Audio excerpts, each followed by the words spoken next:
ipò olórí aṣòfin Ọ̀ṣun ẹni tó bá kúnjú òṣùwọ̀n ni gómìnà Adeleke gbọ́dọ̀ ṣàtìlẹ́yìn fún o. ní báyìí tí onírúurú ìpàdé ti bẹ̀rẹ̀ lórí ẹni tí yóò jẹ́ olórí ilé ìgbìmọ̀ aṣòfin ìpínlẹ̀ Ọ̀ṣun àtàwọn olóyè yòókù, ẹgbẹ́ kan tí kìí ṣe tìjọba Nigerians for Good Governance ti ké sí gómìnà Adémọ́lá Adeleke láti tún ìtàn ilé ìgbìmọ̀ aṣòfin náà kọ nípa rírí dájú pé aṣòfin tó kún ojú òṣùwọ̀n ló jẹ́ olórí wọn. a ó rántí pé nínú ipò mẹ́rìndínlọ́gbọ̀n tó wà nílé ìgbìmọ̀ aṣòfin náà, 25 ní ẹgbẹ́ òṣèlú PDP kó, ẹyọ kan péré sì ní ẹgbẹ́ òṣèlú APC rí mú.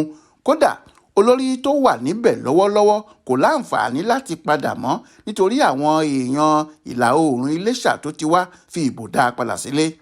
nítorí ìdí èyí, àwọn aṣòfin ẹgbẹ́ òṣèlú PDP ni yóò kó púpọ̀ nínú àwọn ipò nínú ilé náà.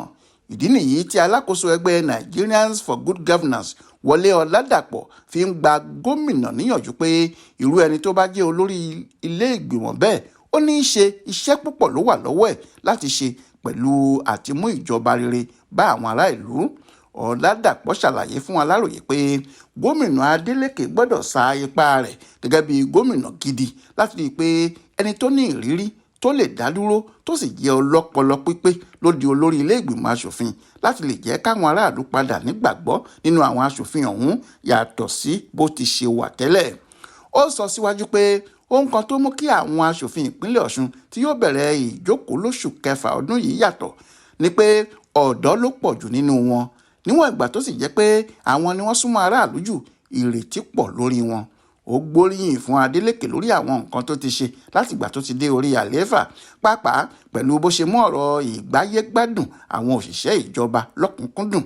bákan náà ló rọ gómìnà náà láti ṣọ́ra fún àwọn olóṣèlú alájẹbánu tí wọ́n ń sá kúbẹ́kúbẹ́ lábẹ́ rẹ̀ báyìí lẹ́yìn tí wọ́n ti kó wàhálà bá ìpínlẹ̀ Ọ̀ṣun tí kò sì sí ìdàgbàsókè kankan tí wọ́n mú wá láti ìgbà tí wọ́n ti ń kiri.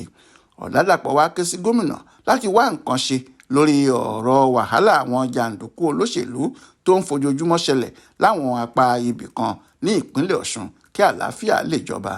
Florence Babasola ló ṣe àkójọpọ̀ ìròyìn yìí fún Aláròyé online television.